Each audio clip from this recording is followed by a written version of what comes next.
BA part second के विद्यार्थियों के लिए भारत के सांस्कृतिक इतिहास की मुख्य प्रवृत्तियाँ पेपर सेकंड के अंतर्गत आज हम संस्कार और पुरुषार्थ के बारे में पढ़ेंगे। प्राचीन भारत के सामाजिक आदर्शों में संस्कारों की बड़ी महत्वपूर्ण भूमिका है। संस्कार शब्द क्रय धातु में ध प्रत्यय के योग से व्युत्पन्न है, जिसका अर्थ होता है शुद्धता अथवा पवित्रता। संस्कार का जो साधारण अर्थ शुद्धि से, परिष्कार से अथवा स्वच्छता से लिया जाता है। मनुष्य का जीवन संस्कार से ही परिशुद्ध होता है। जन्म से मनुष्य पूर्णतः असंस्कृत होता है, किंतु संस्कारों की संपन्नता से वह मणि की तरह देदीप्यमान और धवल हो जाता है। उसका भौतिक, बौद्धिक और आध्यात्मिक जीवन निखर उठता है। संस्कारों के माध्यम से ही व्यक्ति को विद्यार्थी, गृहस्थी आदि जीवन के व्यवहारिक रूप प्राप्त होते हैं और उसकी सामाजिक और धार्मिक जीवन उन्नत होता है।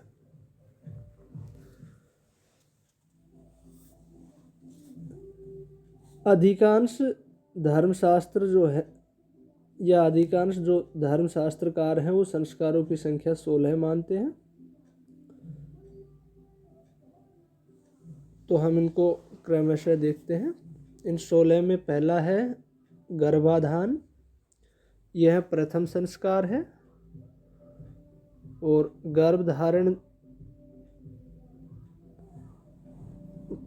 अथवा होता है पुरुष वीर्य की गर्भाशय में स्थापना जिस क्रिया से होती है उसको गर्भाधान संस्कार कहा जाता है।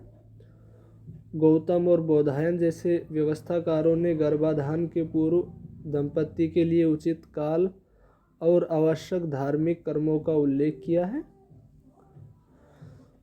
अगला है पुंसवन। ये होता है कि जो गर्भ में स्थित शिशु को पुत्र का रूप देने के लिए यह संस्कार किया जाता है।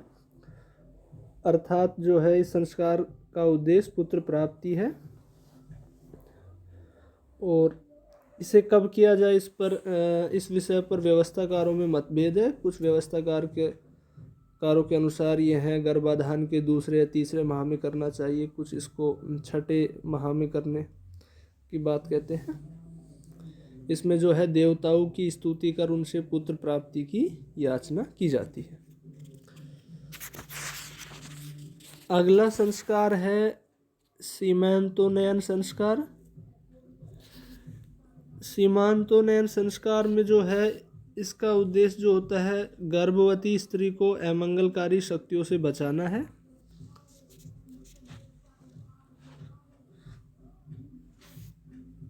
इस अवसर पर जो है परिवार में सामूहिक रूप से उत्सव मनाया जाता है तथा नाच गान आदि का आयोजन होता है।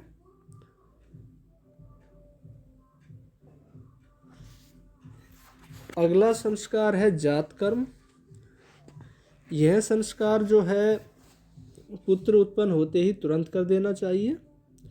इस अवसर पर जो है पिता अपने बालक पर 3 बार सांस छोड़ता है और सोने के बर्तन या चम्मच से मक्खन, शहद और दही उसकी जीभ पर लगाता है। पिता सहित सब लोग बालक को आशीर्वाद देते हैं। आजकल जो है यह संस्कार केवल आशीर्वाद देने तक ही सीमित रह गया है। अगला संस्कार है नामकरण। ये जन्म के 10वें अथवा 12वें दिन नामकरण संस्कार होता है जिसमें बालक का नाम रखा जाता है। इस अवसर पर परिवार में गृह शुद्धि के लिए हवन आदि किया जाता है। भोज का आयोजन भी होता है। इसके बाद आता है निष्क्रमण, छठा संस्कार। ये जो है जन्म के 4थे मास में बालक को पहली बार घर से बाहर निकालने की क्रिया को निष्क्रमण संस्कार कहते हैं। इसमें बालक को घर से बाहर लाकर दिन में सूर्य और रात्रि में चंद्र दर्शन कराया जाता है। सूर्य ज्ञान विधान का निधान है, अतः सूर्य तथा चंद्र के दिव्य दर्शन का बालक के विकास पर अच्छा प्रभाव पड़ता है। इसके बाद अगला संस्कार है अन्नप्राशन। इसमें बालक को पहली बार अन्न का आहार देने की क्रिया जो है संपन्न की जाती है और यह संस्कार जन्म के पश्चात छठे मास में किया जाता है और बालक को भात, मधु, दही और घी का मिश्रित भोजन दिया जाता है। इसके बाद है चूड़ाकर्म, केशोच्छेदन संस्कार भी कहते हैं इसको। इस संस्कार में जो है शिशु के सिर के बाल पहली बार मुंडवाए जाते हैं और सिर पर केवल चूड़ा या चोटी छोड़ दी जाती है। सीखा जो चोटी रखने का जो प्रारंभ है इसी संस्कार से होता है और सामान्यतः यह शिशु के पहले या तीसरे वर्ष में इसको संपादित किया जाता है। अगला संस्कार है कर्णभेद। कर्णभेद संस्कार में जो है शिशु के कान बींधे जाते हैं। यह संस्कार शिशु के तीसरे या पांचवें वर्ष की आयु में संपादित किया जाता है। शिशु को स्नान कराकर वस्त्र पहनाए जाते हैं और फिर अच्छे जानकार द्वारा दाहिने कान को और फिर बाएं कान को बेधा जाता है और कुछ व्यवस्थाकारों के अनुसार शिशु को रोग आदि से बचाने और कानों में आभूषण पहनाने के लिए संस्कार अवश्य करना चाहिए। इसके बाद है विद्यारंभ संस्कार। इस संस्कार द्वारा शिशु को अक्षर ज्ञान कराया जाता है। बालक जो है स्नान आदि से निवृत्त होकर देवताओं की स्तुति के साथ गुरु के सामने बैठकर अक्षरों को पढ़ता है।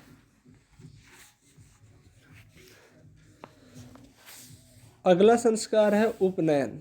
16 संस्कारों में उपनयन काफी महत्वपूर्ण है। उप का अर्थ होता है समीप और नयन का अर्थ होता है ले जाना। मतलब यह संस्कार जिसके द्वारा बालक को शिक्षा के लिए गुरु के समीप ले जाया जाए। विद्यार्थी के आचार्य द्वारा ब्रह्म विद्या के लिए स्वीकार किए जाने की विधि उपनयन संस्कार है। ब्रह्मचार्य आश्रम इसी संस्कार से आरंभ होता है। इसे जो है यज्ञोपवीत संस्कार भी कहते हैं क्योंकि जो है इसी संस्कार से ही ब्रह्मचारी यज्ञोपवीत धारण करता है। इसमें बालक को जो है जाति के अनुसार 8वें, 11वें या 12वें वर्ष में विद्या पढ़ने के लिए गुरु के पास भेजा जाता है। इसके बाद अगला संस्कार है वेदारंभ। वैदिक युग के प्रारंभिक काल में उपनयन संस्कार के साथ ही वेदों का अध्ययन भी शुरू हो जाता था, अतः इस संस्कार की आवश्यकता ही नहीं थी। किंतु धीरे धीरे जब संस्कृत भाषा बोलचाल की भाषा न रही तब बालक के लिए संस्कृत समझना कठिन हो जाता था। अतः उपनयन संस्कार के बाद लगभग 1 वर्ष तक उसे संस्कृत भाषा का अध्ययन कराया जाता था और उसके बाद वेदाध्ययन आरंभ होता था। तो वेदों के पठन पाठन का जो अधिकार मिलने के पूर्व विद्यार्थी को वेदारंभ संस्कार संपन्न करना पड़ता था। इसके बाद अगला संस्कार है केशांत, जिसे गोदान भी संस्कार भी कहते हैं। इसमें क्या होता है कि जो ब्रह्मचारी को अपने बाल कटवाने पड़ते थे, चूँकि इस अवसर पर ब्रह्मचारी के परिवार की ओर से आचार्य को गाय दान में दी जाती थी, इसलिए संस्कार को जो है गोदान संस्कार भी कहा जाता था और सामान्यतः यह संस्कार 16 वर्ष की आयु में संपन्न किया जाता था। अगला संस्कार है समावर्तन। जिस प्रकार ब्रह्मचार्य आश्रम का प्रारंभ उपनयन संस्कार से होता था, उसी प्रकार उसकी समाप्ति भी एक संस्कार विशेष से होती थी। इसे ही स्नान या समावर्तन संस्कार कहते थे। सूत्रकारों के अनुसार अध्ययन समाप्ति के पश्चात ब्रह्मचारी को अपने आचार्य को गुरु दक्षिणा देकर उसका आशीर्वाद ग्रहण करना चाहिए तथा स्नान करना चाहिए। स्नान के कारण ही ब्रह्मचारी को स्नातक कहा जाता था। इसे दीक्षांत संस्कार भी कहा जाता है और इसके बाद जो विद्यार्थी है वो अपने घर लौट आता था। अगला संस्कार है विवाह। भारतीय परिवार के लिए सर्वाधिक महत्वपूर्ण संस्कार है क्योंकि इस संस्कार पर समाज में उसके अस्तित्व टिका हुआ होता है और इस संस्कार के साथ ही ब्रह्मचारी जीवन के दूसरे आश्रम गृहस्थ आश्रम में प्रवेश करता है। इस संस्कार में वस्त्र और आभूषणों से अलंकृत कन्या का उसके योग्य गुणवान वर को यज्ञ वेदी में अग्नि के सामने दान किया जाता है। भारतीय परिवार में विवाह एक धार्मिक बंधन माना जाता है, अतः इस संस्कार का धार्मिक महत्व भी है। यह व्यक्ति एवं सामाजिक विकास के लिए आवश्यक माना जाता है। अगला और अंतिम संस्कार है अंत्येष्टि संस्कार। यह जीवन का अंतिम संस्कार है। इसमें मृतक के शरीर को स्नान आदि कराकर अर्थी पर लेटाकर शमशान ले जाया जाता है और वहाँ पर चिता पर रखा जाता है और फिर मंत्रोच्चारण के साथ अग्नि को अर्पित कर दिया जाता है। और तीसरे या 10वें दिन जो है मृतक की जो अस्थियां हैं, फूल हैं, चुने जाते हैं और कलश में भरकर ऋग्वेद के मंत्रों का उच्चारण किया जाता है और बाद में उन्हें पवित्र नदी, सरोवर या जलाशय में कलश में रखी भस्मी सहित अस्थियों को विसर्जित किया जाता है। तो मानव व्यक्तित्व के विकास के लिए हम कह सकते हैं कि संस्कार जो है अत्यंत महत्वपूर्ण माने जाते थे। संस्कार जो है आध्यात्मिक, शारीरिक तथा मानसिक शुद्धि के साथ साथ मनुष्य के सामने भावी जीवन की उन्नति की योजना प्रस्तुत करते थे, किंतु वर्तमान काल में नाम मात्र के लिए थोड़े से संस्कार रह गए हैं और जो संस्कार नाम मात्र के लिए किए जाते हैं उनका रूप भी हम देखते हैं कि बहुत कुछ बदल गया है। अब हम पुरुषार्थ के बारे में देखेंगे।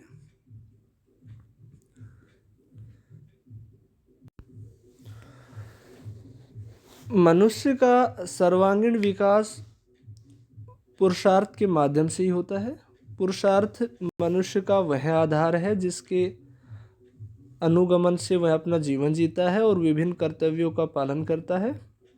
वह भौतिक पदार्थों, संतानों और सद्गुणों का भोग करने के बाद जगत की परिधि से बाहर आकर भक्ति का मार्ग अपनाता है और भक्ति की ओर उन्मुख होता है। उसके जीवन के उत्कर्ष के निमित्त आश्रमों की व्यवस्था की गई थी, जिसकी सफलता पुरुषार्थ पर ही निर्भर थी। अतः पुरुषार्थ से मनुष्य के व्यक्तित्व का विकास तो होता ही है, साथ ही समाज का भी उत्कर्ष होता है। जीवन की आवश्यकताओं, पूर्ति और अंतिम लक्ष्य को दृष्टि में रखकर ही पुरुषार्थ जो है 4 तत्वों को समाहित करता है: अर्थ, धर्म, काम और मोक्ष। तो पहला है अर्थ। पुरुषार्थ में जो है अर्थ का बड़ा महत्व है। यद्यपि भारतीय संस्कृति त्याग पर बल देती है, तथापि भोग के महत्व का निषेध भी नहीं करती। इसलिए पुरुषार्थ में जो है धर्म के पश्चात अर्थ का स्थान आता है।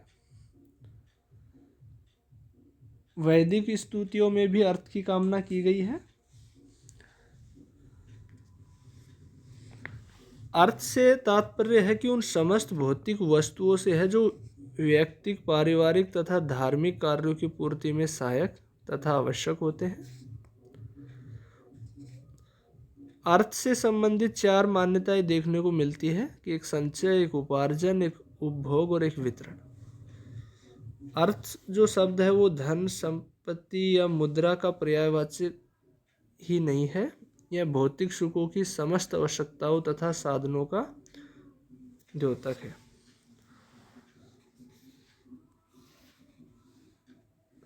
भारतीय शास्त्रकारों ने अर्थ की महत्ता और आवश्यकता पर समान बल दिया है।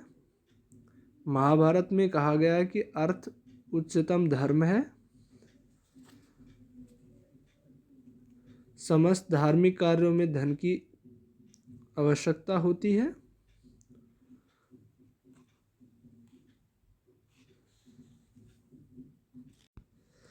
तो इन समस्त विचारों से यही सिद्ध होता है कि मनुष्य के जीवन में अर्थ का बहुत ही महत्वपूर्ण स्थान है। इसके बाद आता है धर्म। धर्म अर्थात आचरण की एक ऐसी संहिता है जो जीवन को अदृश्य रूप से नियमित तथा नियंत्रित करती है। धर्म अपने सार्वभौमिक तथा सामाजिक पहलुओं से समाज और व्यक्ति का कल्याण करता है और इसी को केंद्रक मानकर आश्रम व्यवस्था में इसे समान महत्व दिया गया है। और पुरुषार्थ में जो है धर्म का स्थान सर्वोपरि माना गया है। परंतु ये जो धर्म है वो मात्र धार्मिक विश्वासों अथवा ईश्वर की उपासना तक ही सीमित नहीं है। यहाँ इसका प्रयोग बड़े व्यापक अर्थ में किया गया है। इससे आशय उन प्रेरक आदर्शों से है जिन पर समाज आधारित है। नियमबद्ध, संयमित और सात्विक जीवन ही धार्मिक जीवन है। वास्तव में जो धर्म है वो व्यक्ति के आचरण और व्यवहार की एक संहिता है जो उसके कार्यों को देश, काल और परिस्थिति के अनुसार व्यवस्थित, नियमित और नियंत्रित करता है और उसे स्वस्थ और उज्जवल जीवन यापन के लिए ज्ञान का मार्ग प्रशस्त करता है।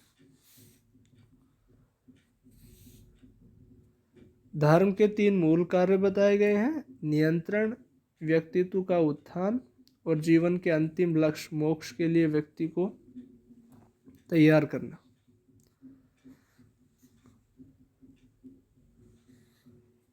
इसके बाद अगला पुरुषार्थ है काम। पुरुषार्थ के अंतर्गत काम के 2 पक्ष दृष्टिगोचर होते हैं। एक तो मूल प्रवृत्ति संबंधी काम भावना जो व्यक्ति की यौन लालसाओं का संकेत देती है, और दूसरा जो है इच्छाओं और आकांक्षाओं संबंधी काम भावना जो प्रत्येक व्यक्ति को सहज सौंदर्य के प्रति आकर्षित और क्रूरता के प्रति विकसित करती है। काम के 3 स्वरूप माने गए हैं: दैहिक काम, कलात्मक काम और तीसरा है आध्यात्मिक काम। हम कह सकते हैं व्यक्ति जो कुछ चाहता है, चाहने की अभिलाषा करता है अथवा आकांक्षा ही काम है। मनुष्य का तीसरा पुरुषार्थ काम जो है इसका जीवन में महत्वपूर्ण स्थान है।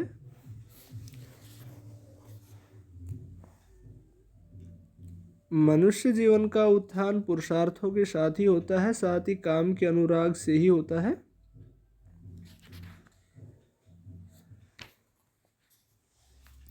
परंतु भारतीय चिंतकों ने धर्मानुसार काम की अपेक्षा की है। काम की अतिवादिता और मनुष्य की कामुकता को अवरुद्ध करने के लिए उस पर धर्म का अंकुश लगाया गया है ताकि जो है मनुष्य अपने जीवन में नैतिकता, सदाचारिता और शुद्धता का निर्माण कर सके। और अंतिम पुरुषार्थ है मोक्ष। मोक्ष पुरुषार्थ का अंतिम सोपान है, चतुर्वर्ग का साध्य और मानव जीवन का अंतिम लक्ष्य है। मोक्ष जो है आध्यात्मिक जीवन का अंतिम और उच्चतम आदर्श माना गया है और अपने जीवन के समस्त कार्य धर्मानुसार एवं सात्विकता पूर्वक संपन्न करने के बाद मनुष्य जो है वृद्धावस्था में इस चरम उद्देश्य मोक्ष प्राप्ति में संलग्न होता है। मनुष्य का धार्मिक और आध्यात्मिक जीवन मोक्ष के मार्ग पर अग्रसर होकर तभी प्रकाशवान होता है जब उसे ज्ञान की प्राप्ति होती है।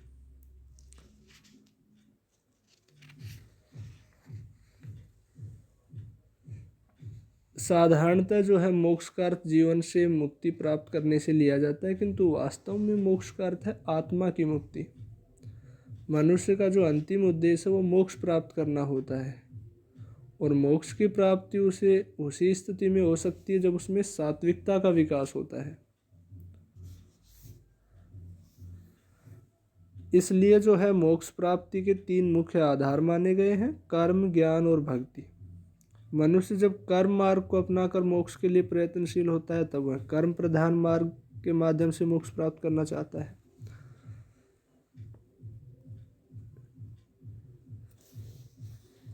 इसी प्रकार जो मोक्ष के आकांक्षी व्यक्ति के लिए अपना मन शुद्ध, आचरण विशुद्ध और चरित्र सात्विक रखना आवश्यक होता है और अंततः गत्वा उसे मोक्ष की प्राप्ति होती है। तो हम अंत में यही कह सकते हैं किसी व्यक्ति के व्यक्तित्व का जो उत्कर्ष है पुरुषार्थ से ही संभव रहा है और सांस्कारिक और आध्यात्मिक नियमों का अनुसरण करके मनुष्य अपने जीवन को ऊंचा और आदर्शमय बनाता है। वर्तमान संदर्भ में जो है पुरुषार्थ संबंधी धारणाएं तेजी से बदल रही है।